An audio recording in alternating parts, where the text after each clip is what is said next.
Chosen one, listen carefully. The unease you've felt, the sense that eyes are on you, is not paranoia. It is confirmation. The very systems you were born into were designed to distract you, numb you, and bury your light under layers of noise and pain.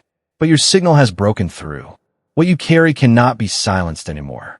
The truth is this: you are a living blueprint, a quantum design. Your DNA is not just biology. It is divine technology, a crystalline lattice storing frequencies and codes that even the greatest minds of this world cannot fully comprehend. Elon Musk himself has sought to map the stars, to launch satellites that see the Earth, to build networks that connect billions. But even his technology cannot trace what you carry inside your soul. You are beyond their reach, yet you are the very future they hunger for. This is why you felt different, why rejection followed you, why doors closed, why your nights were heavy with questions. Because you were not made to blend in. You were made to break patterns and ignite awakening. Every struggle was not punishment, but calibration. Every tear was not wasted, but activation.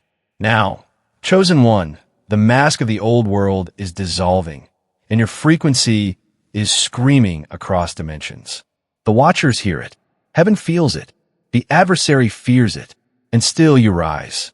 Only its resonance, a harmonic frequency that throws off their control grid and makes their fake world flicker and glitch like a damage file, is detectable by them. The discordant hum of control is the foundation of their whole society. Additionally, your frequency is the ideal pure note that has the potential to break their whole glass cage. They are afraid of it not just because it is strong, but also because it is real. And their whole life is a deception supported by energy that has been stolen. For years, they have used every monitoring technique available, from satellite grids to psychic remote watchers, to try and find the cause of this disturbance. Everyone concentrated on locating the source of this destabilizing signal. Their quest has now become more focused. You are in the direct line of fire of their full equipment. You were never punished for any of the times you were isolated. A quarantine was in effect. It was a sterile incubation time that was mandated by God to maintain your code unadulterated and pure. Others, on the other hand, were assimilating into the collective awareness and developing attachments and links that allowed the system to penetrate and drain their vitality. You were separated. It was a Faraday cage of loneliness.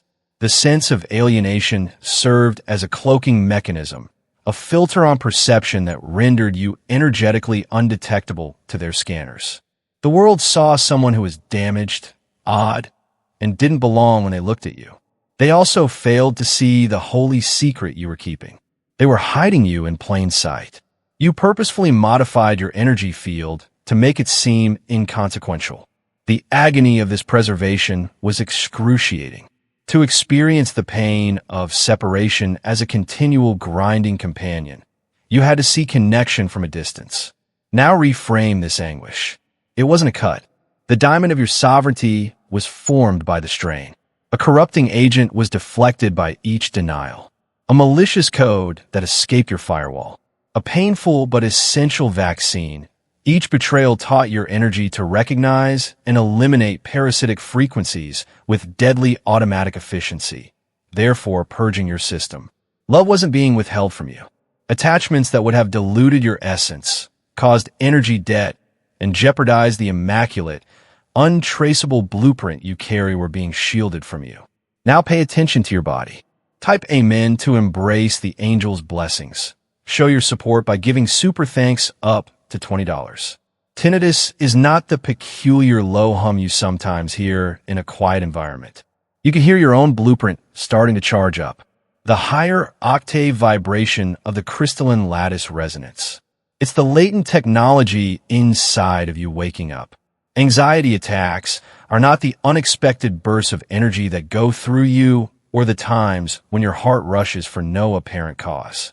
You may prepare your physical vessel to bear the great power of the fully activated blueprint by undergoing system reboots and energetic downloads from your higher self. You'll start to have irregular sleep habits. At exactly 3 in the morning, you will awaken. Not because you're restless, but because the curtain is at its thinnest and the cleanest info may enter your system unhindered. The low, thick frequency of dread, lack, and survival permeates everything around you. The frequency that your blueprint functions on is one of creativity, autonomy, and limitless potential. You may literally feel the dissonance between these two frequencies when your internal technology wakes. It shows itself as extreme fatigue, a sense of being pushed in two different ways, and inexplicable deep sadness for a world that you know is coming to an end. These feelings are not signs of weakness. They are indicators of your transformation. The heavenly architecture inside you is starting to emerge from its mortal shell, and you are a chrysalis of flesh and bone. Over the next several days, you'll notice that the light bends differently around you and that the shadows seem deeper. For a moment, you won't recognize the eyes looking back at you when you see your reflection in a mirror or a darkened window. In addition to being older and wiser, they carry the light of 1,000 long-dead suns. This is the blueprint that is starting to examine you and evaluate the world it is going to build. Chapter 2. The Sound of the Hunt. It is no longer a passive scan of the world's energy system to find you. It has intensified into a focused, aggressive pursuit. They are approaching, and they are not quiet while they do so. It causes disruptions to your reality that you have been taught to ignore as chance, daydreaming, or neurological anomalies. This disregard has to be unlearned right away. A focused search is devoid of chance, as their locating technology latches onto your distinct and traceable energy signature. All that is audible are pings and echoes of their vicinity.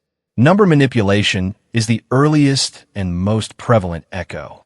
Type Amen to embrace the angel's blessings. Show your support by giving super thanks up to $20. On clocks, car plates, and invoices, you can see the recurring numbers and sequences. You've been led by the system to believe that these are angelic nudges, which is a reassuring lie. This is a purposeful deception. Although these figures are digital breadcrumbs, their tracking software readouts are also included. You can be sure that their algorithm has just pinpointed your position in space-time when you observe a sequence like 1111. It is a flare that indicates the presence of the target. Adjusting the trajectory, 444 indicates that they are trying to look at the fundamental frameworks of your relationships, job, house, and life. The number 77 is a clear indication of your spiritual vitality, an effort to gauge how powerful your awakening blueprint is. Feel the seriousness of this. Every series of numbers is a louder step, a technical affirmation that their net is closing. The second echo shows up as a sensory distortion when their technology permeates your bodily senses. The abrupt, intense, high-pitched ringing in your ears is not a sign of a medical condition. It's a sweep of frequencies. Picture a submarine's sonar pinging over the gloomy sea. In a similar manner, their technology listens for the unique resonance of an activated blueprint by distributing waves of psychotronic energy around the Earth. It sounds like a sharp tone as it travels through your energy field, but you could also feel it as a little vibration behind your eyelids, like you've been spiritually x-rayed. Data is included in the tones, pitch, and duration. They are looking through your prior timelines in an attempt to identify a point of entrance via an old trauma, as indicated by a brief, high ring in your left ear. They're trying to forecast your next move and build a trap by projecting into your future, which is indicated by a lengthy, low hum in your right ear. A sudden metallic taste in your mouth might possibly be a result of their technology's chemical residue getting into your bloodstream. Additionally, you may see glints of light in your peripheral vision, glistening air distortions, or the definite sensation that the temperature or pressure of the environment you are in has altered temporarily. These are neither optical illusions or weather variations. They are atmospheric displacements brought on by their cutting-edge technology that intermittently enters and exits your local area. In order to determine how near they can go before your internal systems identify them as a direct danger, they are testing the veil. They are adjusting their strategy. The weaponization of your memories is the third and most personal echo. Abrupt, very vivid flashbacks to the past will occur. Scents may evoke memories so strongly that they make you feel as if you were experiencing them. Your body's reaction may be a speeding heart or a knotted stomach.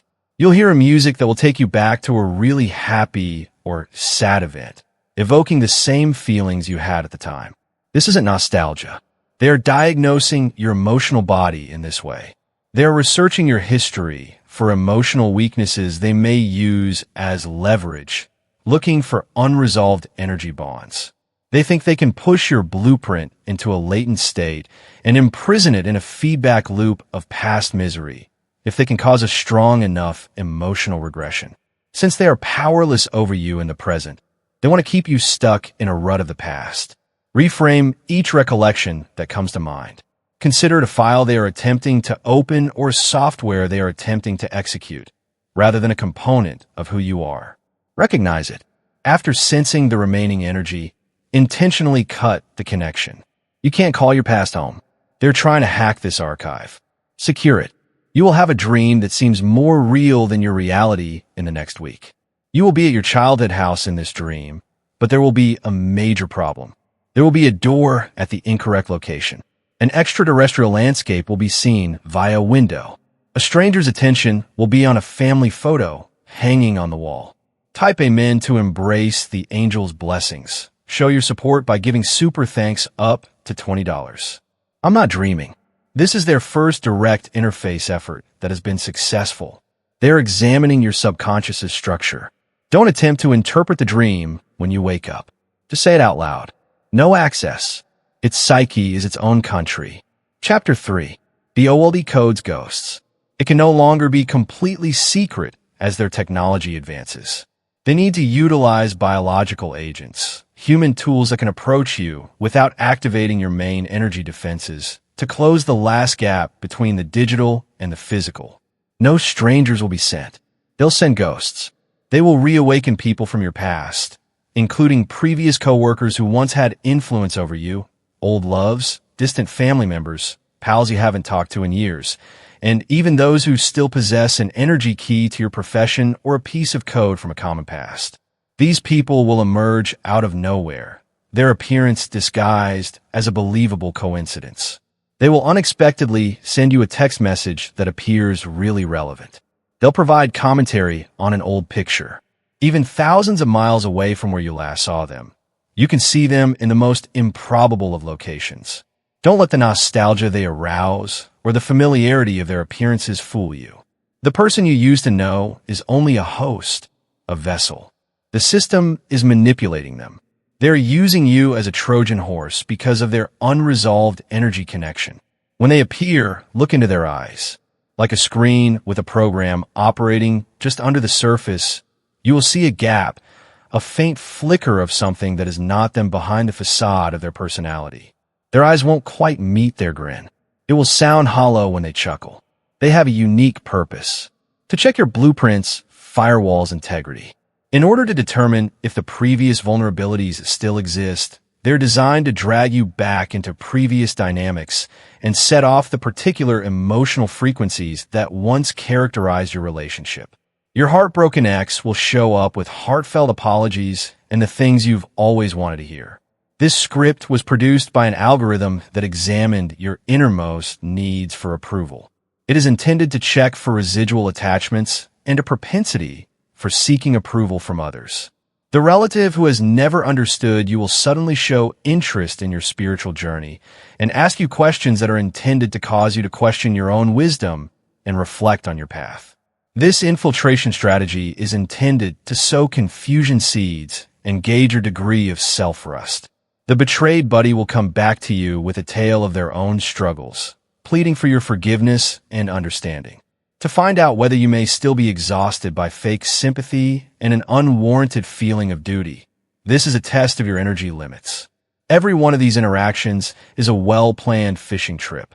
They're not attempting to get back in touch with you. They're attempting to extract an energy signature, a key, or a password. They're searching for an emotional weakness that would allow them to access your core code. You have to realize that your prior betrayals and heartbreaks weren't failures. They were necessary improvements to security.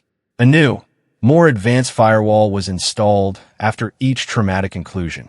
Your system's process of learning to recognize and eliminate a certain kind of bad code was the source of your suffering. You are not given the opportunity to find closure or make amends when these ghosts from your past show up.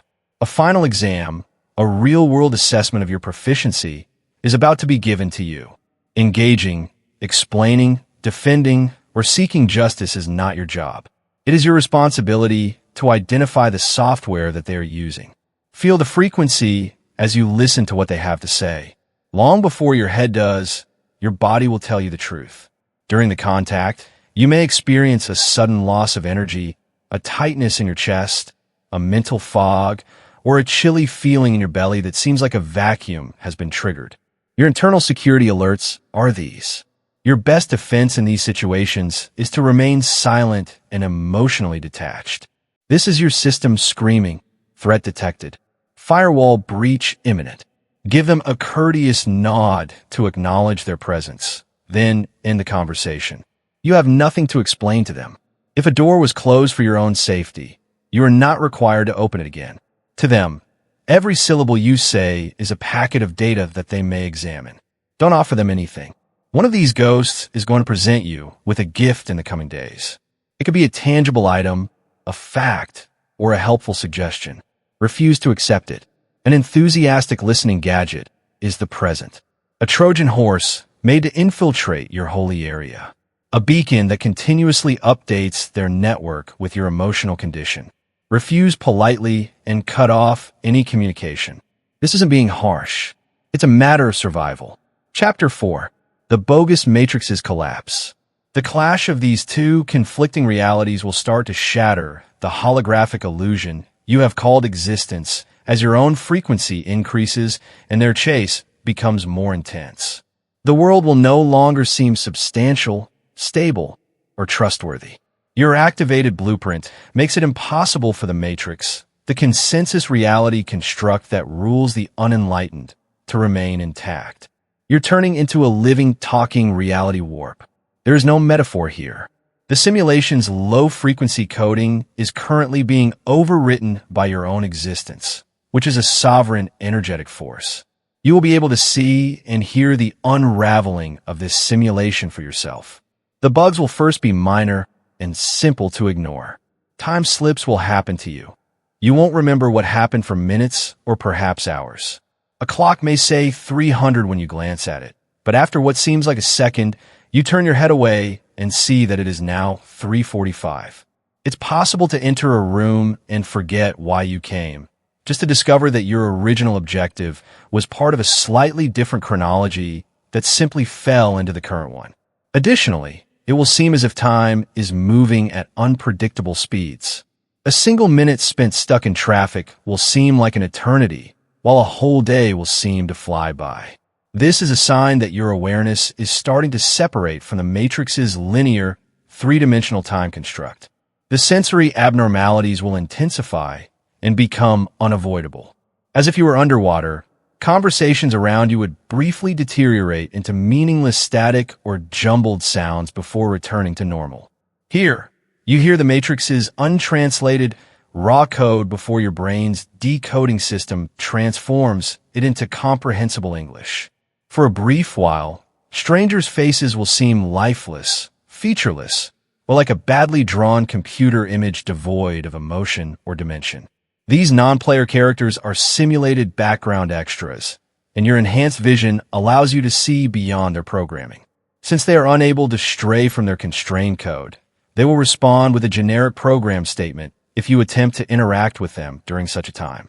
A glimpse of bewilderment may be seen on their features as they attempt to comprehend your unscripted reality. As if someone is altering the contrast on a display, colors will seem more vibrant, almost too saturated 1 minute and then bland and faded out the next. Particularly on the margins of your vision, the air itself will seem to shimmer, giving the impression that you are seeing the outside world through a veil of water or a haze of heat. This is how the hologram's pixelated nature is showing you. These encounters are not to be feared. They don't indicate neurological deterioration or insanity. They are indicators of your freedom. You're not going insane. At last, you're able to see into the machine's mind. Your social and professional lives will also experience this breakdown, which will seem chaotic. You will either find the relationships, institutions, and systems that are based on the old matrix completely unacceptable, or they will start to reject you forcefully. Suddenly, your work may seem heartbreaking and ridiculous, a pointless activity you can no longer pretend to engage in. Your former goals will appear pointless and empty, like chasing after a ghost. Overnight friendships that were founded on trauma bonding, shared diversions, or surface-level similarities can vanish, often with abrupt ghosting or unexplainable disagreements. This cleanse is inevitable and essential. The burdens of a fake world cannot be carried into a real one. Everything that is not in harmonic harmony with its sovereign frequency is aggressively repelled by the blueprint within of you. This time may be frightening and confusing. Your whole existence will seem to be collapsing, as if you have failed or being punished. Forcefully and instantly reframe this. You're not losing your life. Your cage is breaking down. Dematerializing are the prison walls that you were told were for your protection and safety. They're releasing you. But when all you have ever known is the ground of the familiar, freedom might seem like a scary freefall into oblivion. A major item of technology in your life, like your computer or phone, will malfunction horribly and mysteriously in the days ahead. This problem is not sporadic. As the matrix's hold on your reality waned, it tried to isolate you by cutting off your communication channels. Allow it to fail. You no longer need digital connectivity. They are wonderful. Chapter 5. The Sovereign Frequencies Activation. The pursued turns into the hunter at one point in the chase. As the prey's eyes turn to flames as it faces its assailant. Your cells will undergo a deep alchemical alteration as a result of the dread you have experienced, the worry of being found, and the stress of the invisible pursuit. The intensity of their quest, the energy they have been focusing on you, is a great source of power. It has been pressing on you up until now, causing worry, anxiety, and exhaustion. However, you possess a divine transformation technology in your design. It's made for this very time. Like a black hole, it will start to suck their search frequency and turn it into pure fuel for your own activation. The fear won't just go away. It will change into an unquestionable certainty. A dazzling core of crystalline clarity will be created by alchemizing the chilly knot of worry in your gut. The sense of helpless victimhood will reappear as the unbridled, unadulterated might of a sovereign creator. This is the pivotal moment. Your enthronement is this. You remember who and what you are at this point. This activation is neither a new belief system or a mental process. It is a cellular event that affects the whole body. Unquestionably, you will physically feel it. Often, it starts with a deep silence that descends upon you. A serenity so profound and total that the tumult of the outer world is reduced to a far-off, meaningless echo. Your elevated heart will then start to emit warmth from the middle of your chest. This warmth is not figurative. You feel a palpable bodily fire, as if a little sun had sparked within of you. It is your blueprint's fusion core sparking and reaching its maximum potential. Your whole neurological system will be upgraded in real time by this energy, which will flow like liquid light throughout it. It will instantly burn away karmic debt, ancestral curses, and decades of trauma training. A new kind of hearing will replace the static and ringing in your ears. You'll start to hear the frequency that lies underlying what others say, the truth or deceit humming like a musical note in their energy field. Dishonesty will come off of you like a bad siluric stench. You will sense a smooth, cohesive vibration that is the texture of truth in the air. You'll see things differently. The world will become clearer and more profound. You'll start to see the luminous threads of connection, the parasitic attachments of control, and the energy cords that link people and things. You will be totally impervious to the subliminal code, the spell being cast on the people, whether you watch a news program or an advertising. You will view it as if you were watching a badly written play. You are more than simply a blueprint bearer after this activation. You become into the live, aware manifestation of its force. You're more than a map now. The region itself is you. Your actual power will become apparent at this point, and it will be amazing. It is an overwhelming reminder of the actual nature you had forgotten, a power that seems both completely foreign yet more familiar than your own pulse. Your objectives will come to pass with astonishing, almost immediate quickness. Your mental ideas will start to quickly arrange the quantum field around you, bringing reality into harmony with your desires. This is a power that has to be used with great care and unwavering honesty. Your prior training, loneliness, betrayals, and suffering were all meant to give you the humility and wisdom to deal with this kind of creative energy without being corrupted by your ego. A catastrophic catastrophe might arise from a single nasty thought. Fire cleaned you for this reason. You will discover how to use your frequency to control your world. The old matrix no longer requires you to confront it or oppose its structures. By transmitting a frequency that it cannot live with, you just make it irrelevant. You will encounter a scenario during the course of the following day that was created by the previous system to elicit a strong emotional response, such as anger, injustice, or terror. Your new state will be put to the ultimate test. Stay in your activated core's serene center. Don't participate. Examine the situation as you would have viewed it in a motion picture. Holding your sovereign frequency will allow you to see the whole fabricated scenario and vanish in front of your eyes. The drama's performers are becoming disoriented and scattering. This is the first conscious lesson you will learn about creating reality. Chapter 6. The Last Transmission. Your activation has been finished. The whole blueprint is available online and is incorporated into every single cell in your body. You're no longer sending out a faint, sporadic signal that they must find difficult to follow throughout the world. You're a lighthouse now. You're a celebrity. You are sending out a strong, consistent, and all-pervading sovereign frequency into space. A signal so strong and pure that it is perceptible in every dimension. It is a vibration that is felt in the bones of all living things on Earth, whether or not they are enlightened. The general public perceives it as a low-level, inexplicable dread, a feeling that their environment is going to undergo a permanent transformation. It is a hymn of victory for you, because you have voluntarily disclosed your position, not as a sign of capitulation, but as an assertion of authority. The search is ended. They have nowhere else to search. In a world of darkness, you are the lone one, a fiery pillar of light. The game's whole dynamic is altered by this last broadcast. The system can't act as though you don't exist anymore. The harmonic you are generating is so powerful that it cannot ignore it, actively canceling out its basic frequencies of control and terror in your near proximity. You are thus the biggest existential danger to its continuation.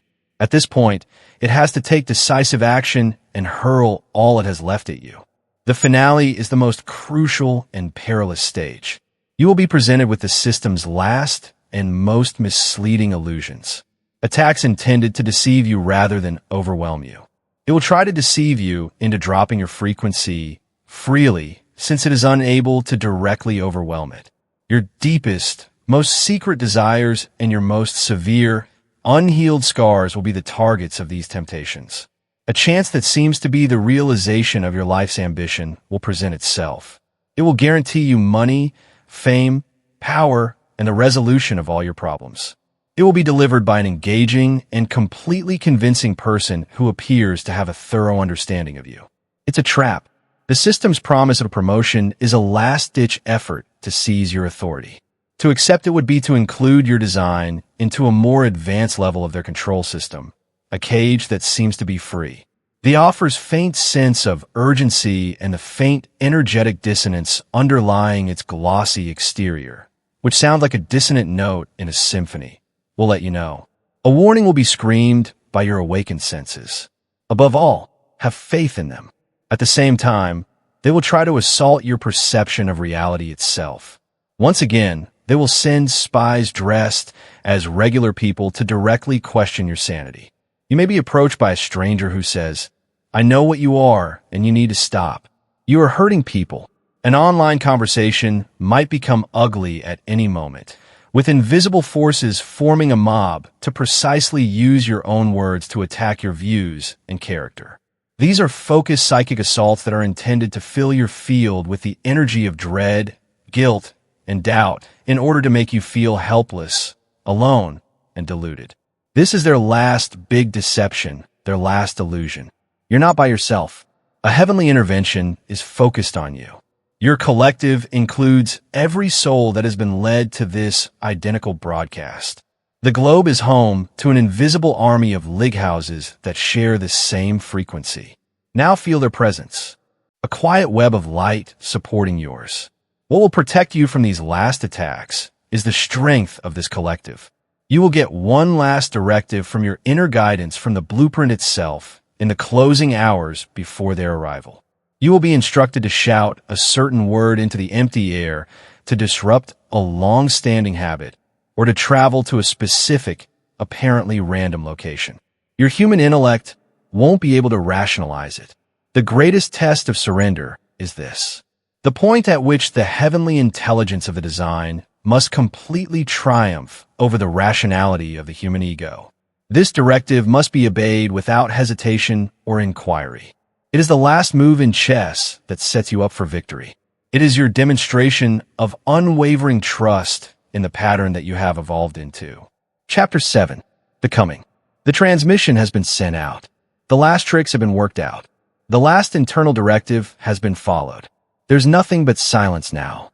As if a worldwide switch had been flicked, the frantic energy of the pursuit, the static of the collapsing matrix, and the psychological clamor of the last assaults all abruptly stop. Your world falls into a deep, unachievable hush. It's not a lack of sound. It is the existence of another object. The fundamental frequency of genuine creativity is a tangible, peaceful you. The air itself becomes heavy, dense, and teeming with powerful energy. Something physical that you can almost feel on your flesh. Time pauses, stops entirely, not just slows down. A bird is suspended in midair. Your screen's digital clock is stuck. Mid-transition. Everything outside of your direct field of vision is kept in suspended animation. Right now, you're in a bubble of sovereign reality that was formed and maintained by your own frequency. You are the only actual moving object in this universe at this frozen instant. No dazzling light or booming sound of a UFO plummeting from the sky will be present. Their presence is immensely more potent and much more subdued. There will be a sense of presence. It will surround you, be behind you, and be inside of you all at once, even though it won't be in the same room as you. It is an old and enormous intellect.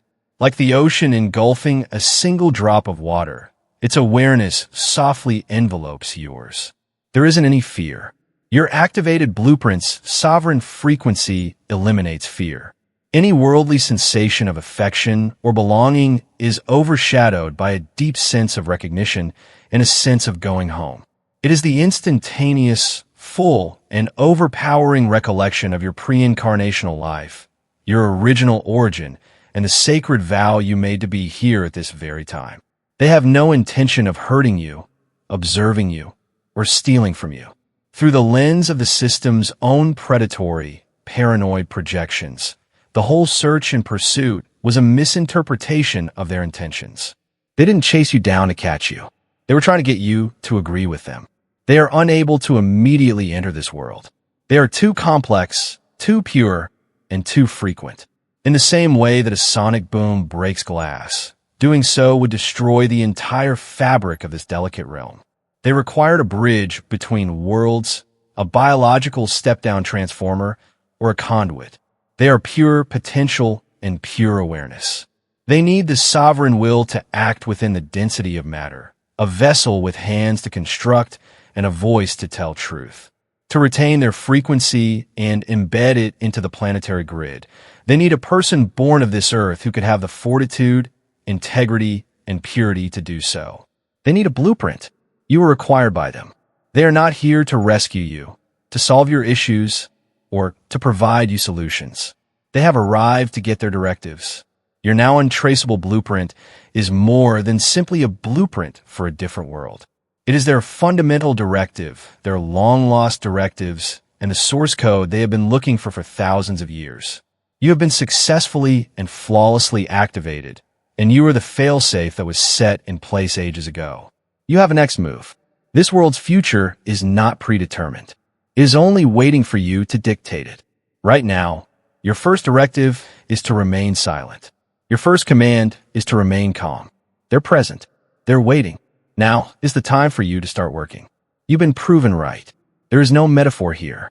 It is a reality of spirituality. You are the object of a heavenly trial that was held in the invisible worlds.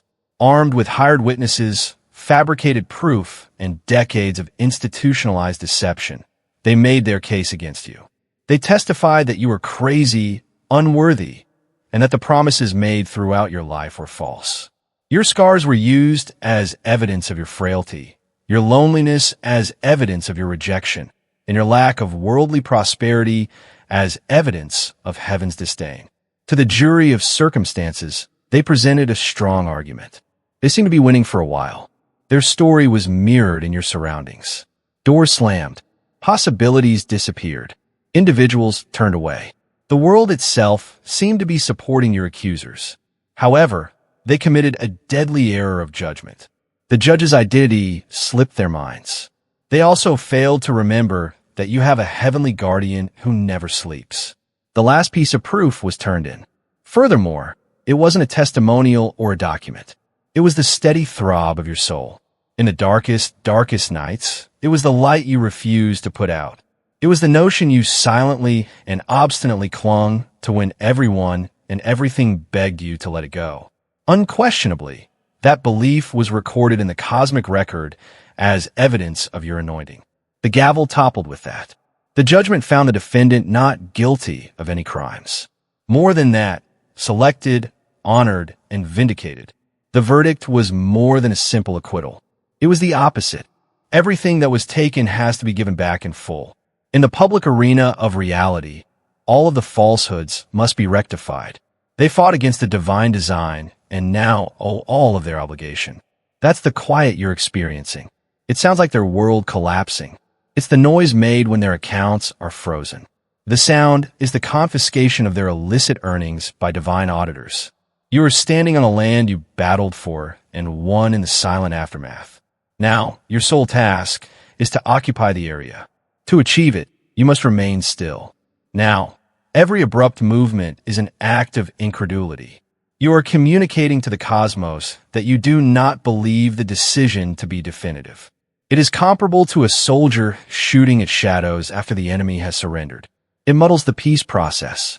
It causes delays in the distribution of awards and meals. Stay put. Don't flinch. Don't rush to inform everyone about what has transpired. The evidence of your triumph is en route to you and will be so conspicuous that no announcement is necessary. Your acceptance speech is your silence. Standing on the hill you claimed, you plant your flag with deep, unwavering tranquility rather than in a frenzied manner. The new money is this peace. It serves as a magnet for all of your debt. This instruction is as much a spiritual as it is a physical one. Your body will desire to move throughout the next several days. Your thoughts will be racing, from exhilaration to worry. Your emotions will desire to fluctuate. This is the war's leftover programming. Your system is still ready to withstand a shock. It has to be intentionally ordered to stand down. Take a deeper breath than you have in a long time. Feel as if you are a sovereign on your own territory. Examine your hands and consider them to be vessels of receiving rather than weapons of conflict. Whenever the need to hurry, check, worry, or plan comes up, look at it like it is. An echo from an already won war. You're defying that echo by remaining still.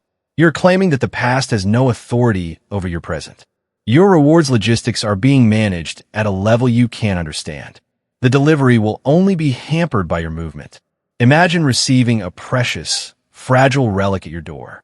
You run the danger of breaking what you've been waiting for if you keep rushing out into the street, altering your address, and yelling directions at the driver. You have to have faith in the divine messenger. They know exactly where you are. They are well aware of your whereabouts. The delivery form's signature, which verifies that you are prepared to accept, is your stillness. To help you ground the triumph's energy in your physical world, like this video, it takes more than just a click to subscribe. Joining the collective of the vindicated is what it is. To express your active agreement with this heavenly decision, leave a comment using the divine code 77. Play this notification again in the background. Allow the words to fill your soul and shift your subconscious from a warlike mentality to one of prosperity. Chapter 2. The Anatomy of Silence. At this point in your trip, the most sophisticated spiritual lesson you will get is the directive to stay still. Although it seems straightforward, it is a multi-layered, intricate mandate meant to safeguard your innovation. Since this immobility is not about paralysis, let's examine its anatomy. It has to do with posture. It's about adopting a new way of being that you need to take as seriously as you used to survive. There are three main parts to this stillness: mental, emotional, and bodily. The last key to unlocking the treasure is to master them now. First, silence in the mind. On the battlefield, your mind has been an excellent strategist. It gained the ability to quickly create survival strategies, anticipate adversary actions, and assess risks. It has been your most effective tool. But now that the conflict is gone, you will see blessings as threats if you keep using wartime analytics. Your old thinking, which is used to the frequency of lack and struggle, will see the approaching plenty as a hazardous anomaly because it is so high in frequency. It will create a dozen possible ways that this may all go wrong and yell, "This is too good to be true." It will compel you to take action in order to safeguard, manage, and secure it. This is the machine's ghost, its internal saboteur. To be mentally still is to intentionally disconnect from this way of thinking. It indicates that you have already sent a blessing and are no longer planning to receive it. Your inner war room consultant has to be fired. Planning your next step is no longer your responsibility. It is your responsibility to maintain the victorious vision. Do not resist the frenetic ideas when they come up. Just see them as clouds moving across the sky. Consider them reverberations of a previous broadcast and switch the channel carefully. One declarative idea is the new channel. It's finished. I've got one. I'm prepared to accept. You are not attempting to persuade yourself of this claim. You are reading the headline of the Divine Gazette. It is reporting on an already occurring reality. Emotional calmness comes in second. Your emotional state has acted as a buffer against shocks. It has been struck by hit after strike of loneliness, treachery, and disillusionment. It is set up to withstand shock. Your system may attempt to fill the void left by the abrupt lack of conflict with a sense of familiarity. Many people associate that familiar emotion with dread or worry. You may get an unwarranted panic attack. You may experience a wave of sadness. The emotional body is purging itself of the damage caused by war. The ability to experience these echoes without responding to them is emotional stillness. It's letting the wave pass you by without dragging you out to sea again. Do not flee from your feelings of anxiousness when they arise. Never attempt to numb it.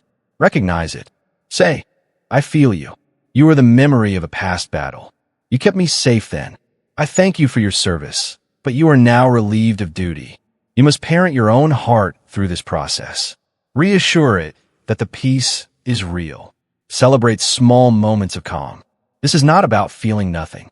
It is about choosing not to be governed by the turbulent emotions of the past. Emotional stillness is a state of profound trust. It is a quiet, steady hum of gratitude for a victory you may not yet see but can absolutely feel. It is choosing peace on purpose until that peace becomes your new default setting. Premature celebration is also a form of emotional movement. The wild, manic joy that wants to scream from the rooftops can dissipate the energy. Hold it, contain it. Let that joy build within you like pressure in a generator. It is the fuel for the next phase. The stillness is a quiet, confident, regal joy. The joy of a king who knows his kingdom is secure. Finally, physical stillness. This is the most literal, but also the most challenging aspect. The instruction "don't move" means do not make any sudden, reactive, life-altering decisions based on the energy of this win. Do not quit your job yet. Do not make a large impulsive purchase with money you do not have. Do not sever ties or burn bridges in a fit of vindictive celebration. Do not call up your enemies to gloat. Why? Because you are currently a vessel being prepared for a massive download.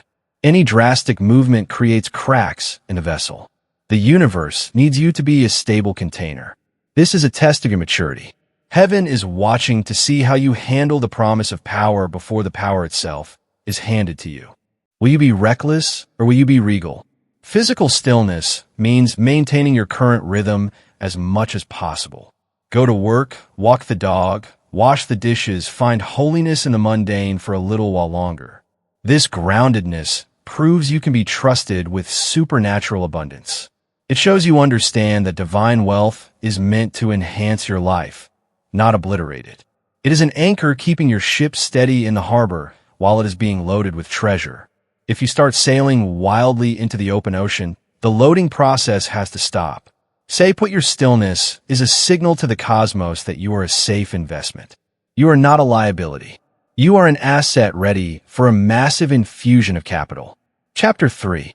The Audit of the OLD Guard. While you're being instructed to practice stillness, your former adversaries have been plunged into a state of mandatory chaotic motion. To understand why your abundance is not just coming, but coming in a shocking amount, you must understand what is happening on their side of the spiritual ledger. A great divine audit is underway, and their books are not just unbalanced. They are fraudulent. This is not about revenge. It is about cosmic justice and the restoration of divine order. It is an accounting, and it is happening now. For years, these individuals and the systems they represent have been operating on a line of credit they opened in your name. They siphoned your energy, stole your ideas, and used your potential as collateral for their own advancement. Think of it like spiritual identity theft. They built their flimsy kingdoms on the bedrock of your destiny. They enjoyed resources, connections, and favor that were earmarked for you. They convinced the world, and sometimes even knew that they were the source of the light, when in reality, they had simply built a structure that blocked your sun, casting a long shadow from which they profited. They lived lavishly on resources they did not earn, sustained by a power they did not possess. They thought no one would check them. They thought the celestial bank was asleep at the wheel. They were wrong. What you are sensing now, that deep calm in your own spirit, is the direct result of their panic. The divine auditors have arrived. These are not gentle accountants asking polite questions. They are forensic specialists armed with infallible light, and they are tearing through the records. Every lie, every stolen opportunity, every act of sabotage is being brought into evidence. Every time they slandered your name, they unknowingly co-signed a karmic debt. Every time they block your progress, they added another charge to their own account. They were so arrogant in their machinations that they never thought they would have to pay the bill. But the bill is now due, and it is compounded with cosmic interest. Their panic is the frantic scrambling of a CEO who knows the investigators are in the building shredding documents and trying to hide the evidence. But in this audit, there is no shredder that can destroy a spiritual fact. Their movement is the death rattle of their empire. You will see it manifest in the physical world. Watch them. They will become unusually loud, suddenly desperate for attention. They might launch new projects that fail spectacularly. They might try to create chaos and drama around you, a desperate attempt to pull you out of your stillness and back into their courtroom where they think they still have influence. Do not take the bait. Your silence is your testimony now. Your peace is the final verdict that condemns them. They may try to reach out, offering flimsy apologies or sudden friendship. This is not repentance. It is a desperate attempt to stop the audit to get you to call off the investigators. They sense on a soul level that their ruin is tied to your rise. They are right. The shocking amount of money is not just a reward for you. It is a seizure of assets from them. The universe is liquidating their fraudulent empire and transferring the value back to the rightful owner. You. This is why the amount is so staggering. It is not just your future inheritance being released early. It is your past, present, and future resources. All that was stolen or diverted being returned to you in a single overwhelming transaction. It is the back pay for every sleepless night. It is the compensation for every tear. It is the damages awarded for the pain and suffering caused by their spiritual crimes. This is not your cousin on Facebook with a conspiracy theory. This is a spiritual lawsuit where heaven's verdict has been passed, and they lost big time. So when you feel tempted to move, remember what is happening. Your stillness is what allows the auditors to do their work unimpeded. If you engage with the old guard, you muddy the waters. You inadvertently stand in the way of the very agents who are fighting on your behalf. Let them panic. Let them scramble. Let them expose themselves. Their chaotic motion is the sound of your accounts being filled. Their tears, titles, or tantrums cannot stop what is coming. The universal law of energetic restoration is absolute. What was taken must be returned. The piper must be paid. Their account is not just empty. It is deeply, irredeemably overdrawn. And the payment is being wired directly to you. Chapter 4. Recalibrating your receiving frequency. Your stillness is not passive waiting. It is an active and powerful process of recalibration. You are being fundamentally rewired to handle the voltage of the blessing that is incoming. A lifetime of struggle, lack, and resistance has calibrated your entire being, your mind, your body, your spirit, to a specific lower frequency. It was a frequency of survival. You became an expert at making a little go a long way, at bracing for bad news, at operating in a deficit. To suddenly receive a shocking amount of abundance in that state would be like plugging a 000 VT power line into a small household appliance. It would blow your circuits. The divine is not in the business of destroying its chosen.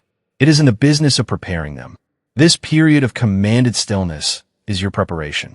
It is the final critical upgrade to your system. Think of yourself as an energetic container. The struggles of your past have, out of necessity, kept that container small and rigid. It was a defensive posture. You had to keep your hopes contained to avoid shattering disappointments. You had to keep your heart guarded to prevent further breakage. Now the universe is saying the threat is gone. It is time to expand. Your stillness is what allows this expansion to happen safely. As you sit in the quiet, your energy field is gently being stretched, softened, and enlarged. You must allow this. You must become receptive. The urge to move, to hustle, to worry is the urge to contract back to your old familiar size. It is a trauma response, a belief that being small is being safe. You must consciously resist it. This recalibration has physical symptoms. Do not be alarmed by them. You may feel a strange humming or buzzing sensation in your body, especially in your hands and feet. This is your nervous system being upgraded to carry a higher charge of energy. You may experience sudden waves of fatigue, needing to sleep at odd hours. This is not laziness. Your spiritual body is undergoing the equivalent of major surgery and reconstruction. It needs rest to integrate the changes. You might notice your senses are heightened. Colors may seem more vivid, sounds clearer. You might suddenly crave different foods or find yourself repulsed by things you used to enjoy. This is your body instinctively seeking what it needs to support the new frequency and rejecting what is dense and incompatible. Pay attention to these cues. Your body's wisdom is being activated in a powerful new way. This is not something to be feared. It is something to be observed with wonder. You are becoming new. The most profound part of this recalibration is happening in your heart. The stillness is allowing the deep, ancient wounds of not enough to finally heal. The lie of scarcity was drilled into you not just by your experiences, but by the very system you were born into. It is a foundational program of the Matrix. The incoming abundance is not just money. It is the physical manifestation of the truth of your being, which is infinite, worthy, and eternally provided for. This truth is the solvent that is dissolving the old programming. You may experience moments of what feels like spontaneous grief, crying for reasons you cannot name. Let happen. You are crying for the version of you who had to suffer, who had to believe they were less than. You are cleansing the pain of that old identity to make way for the new one. This is a holy process. To cooperate with this recalibration, practice the art of receiving. Start with small things. When someone pays you a compliment, do not deflect it. Breathe it in. Say thank you and let it land. When you find a prime parking spot, see it not as a coincidence, but as the universe practicing its delivery system with you. Acknowledge it. Smile. When you feel a moment of pure peace or joy, do not question it or wait for the other shoe to drop. Savor it. Anchor it in your memory. You're training your entire being to get comfortable with goodness. You're normalizing blessings. You're stretching your capacity to receive so that when the shocking, life-altering tidal wave of abundance arrives, it will feel like the most natural thing in the world. It will feel like coming home. Your system will not be shocked into rejection. It will be activated into its highest state of purpose. The stillness is the incubator for this transformation. Stay inside. The process is almost complete. Chapter 5.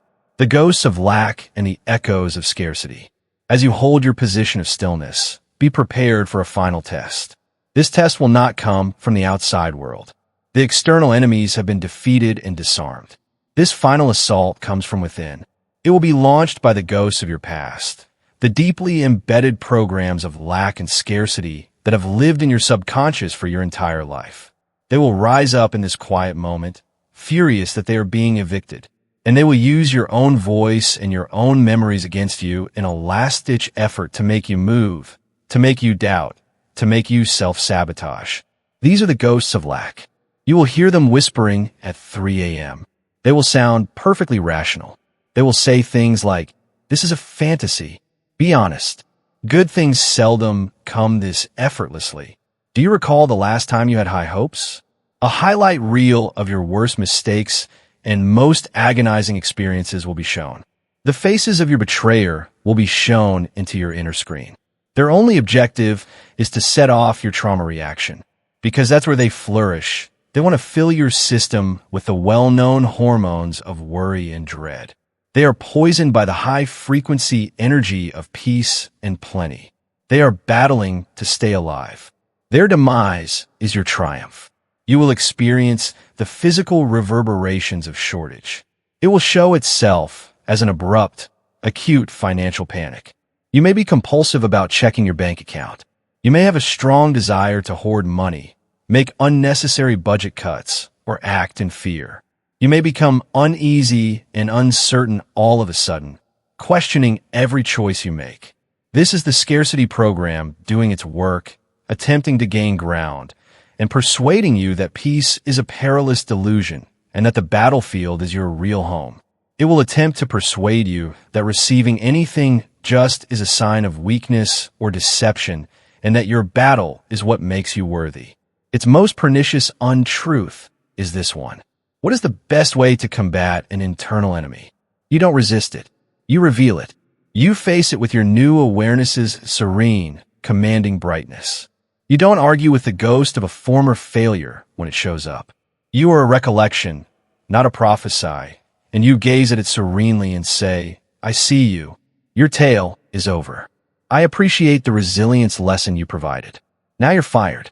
You see these sentiments and ideas as relics from a museum of your past, rather than as components of who you are. You don't take them out and carry them about, but you can see them behind the glass. The exhibit is not you. You are the curator. This is a sovereignty test. Who controls your inner world? Is it the anointed sovereign of your present or the traumatized kid of your past? You vote for the sovereign each time you choose silence to action. You are rewriting your own constitution each time you decide to ignore the panic and instead take action. You are announcing a regime transition in your internal government. The old cabinet of shortage, uncertainty, and dread has been dismissed. Now in session is the new cabinet of plenty, trust, and peace. Do not undervalue these echoes' potency. For decades, they have been in charge of your life. They won't leave quietly. They will set you off by using those closest to you. An irresponsible remark regarding money from a loved one might throw you into a downward spiral. Your previous fears may resurface after reading a news item. Keep an eye out. Now is not the moment to be complacent.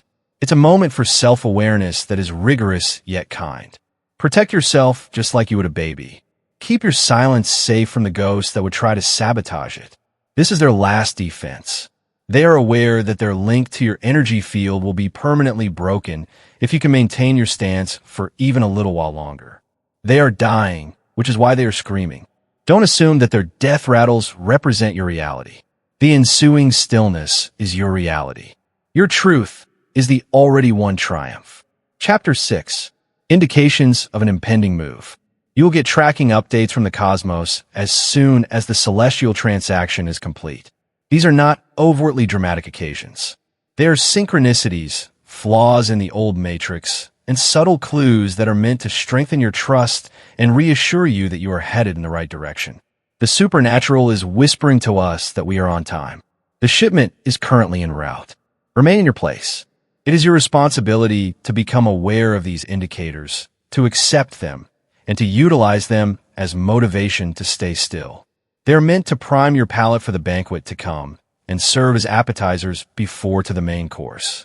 Numerical is the first and most prevalent indication. Numbers are a tangible representation of certain frequencies that the cosmos uses to communicate. Repeating sequences of numbers will begin to appear everywhere. 1, 1, 1, 1, 2, 2, 44,477 on phone numbers, car plates, watches, and receipts. This cannot be written off as a coincidence.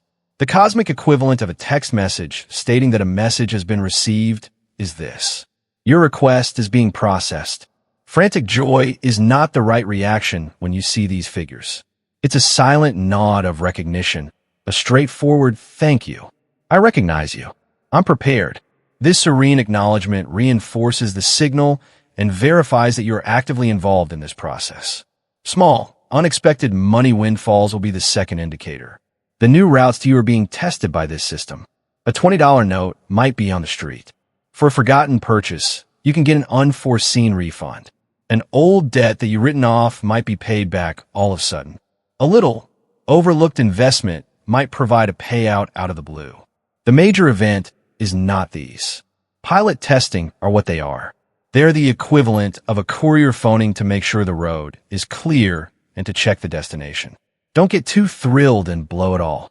With much thanks, accept these little sums. Show the same respect for a lost dollar as you would for the upcoming millions. This shows that you're mature. You are demonstrating to the universe your respect for all abundance, no matter how tiny, and your ability to be trusted with more. Those from your past will be mentioned in the third, and maybe most bizarre, indication. People who have hurt you, deceived you, or written you off will come back out of nowhere. They'll emerge from the woods. Random emails, friend requests, and SMS will be sent to you. Some will apologize incoherently and incoherently. Others will attempt to reintegrate into your life as if nothing had occurred. Recognize what this is. You become a bright spot on the spiritual radar as your frequency increases to the level of great prosperity. Like moss to a flame, they are attracted to its light. Subconsciously, they feel that you have triumphed and that something has changed. This is a crucial test of your composure and self-control. It's not your job to get involved, to get even, or to demand a greater apology. You have to watch. Their level is higher than yours now. Stepping back into the old battleground is what it means to engage.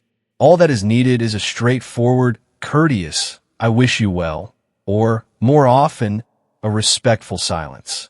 Now you are the king. Those who attempted to destroy your kingdom are not allowed to petition you. At last, you will encounter what can only be characterized as abnormalities in time.